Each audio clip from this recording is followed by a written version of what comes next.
Tuesday, April 29th. The streets of Saigon, usually jammed with traffic at the morning rush hour, are quiet.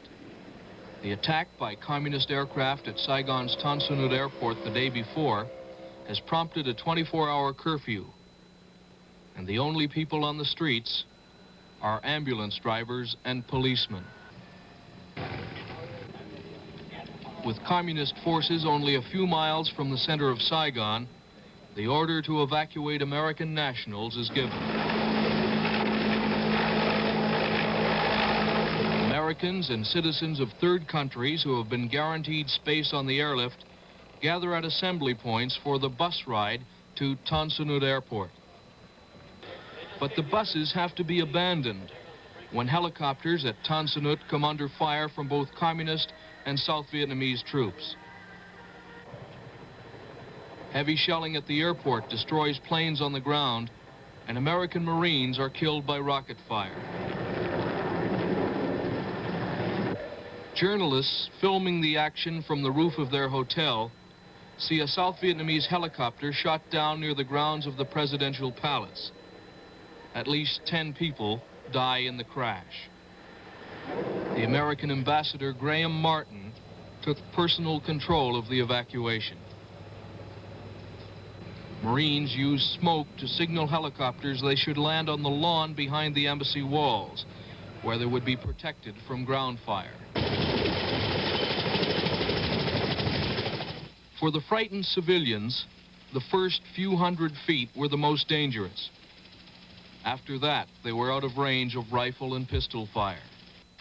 The hardest part was the waiting. Many people said it was unnerving to be waiting for a ride to safety and to be hearing fighting all around you. There was always the fear that the fighting would end the helicopter.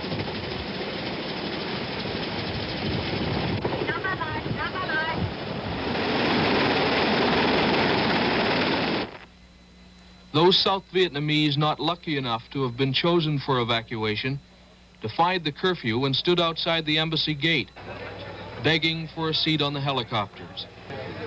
Many of these people have relatives in Canada.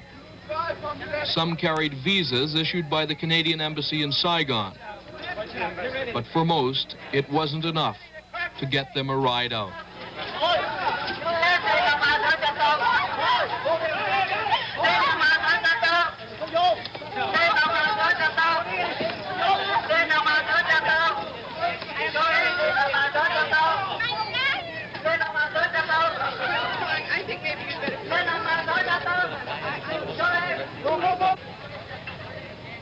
Embassy officials feared the crowd might again storm the gate, so they called in Marine reinforcements.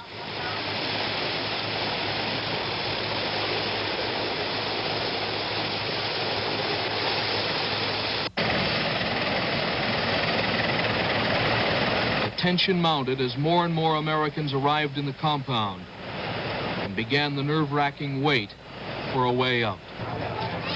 Americans who in better times flocked to the embassy pool for relaxation were back again. But this time they were anything but gay. As evening approached, Ambassador Martin emerged to join the others in making the flight to an American aircraft carrier some 40 miles offshore.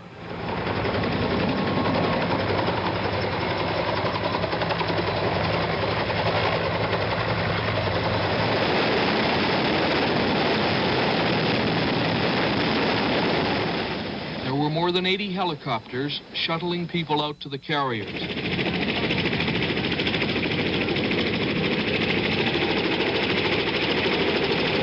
Everyone was searched before being allowed to join the other evacuees.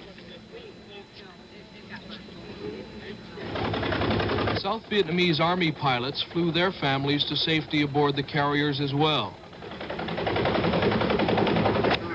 But because there wasn't room to store their helicopters as well as those flown by American pilots, the Vietnamese were forced to ditch their aircraft at sea.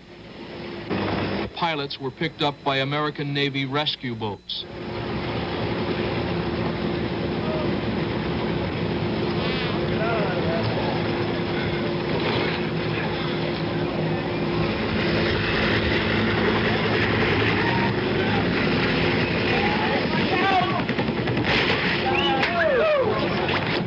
dusk fell on Saigon, helicopters were still taking people out of the embassy compound. In all, approximately 7,000 people, most of them Vietnamese, were airlifted to safety during the 12-hour operation. Desperate Vietnamese remained at the embassy gate, hoping against hope that they too would be evacuated. But for them, there was to be no flight to safety.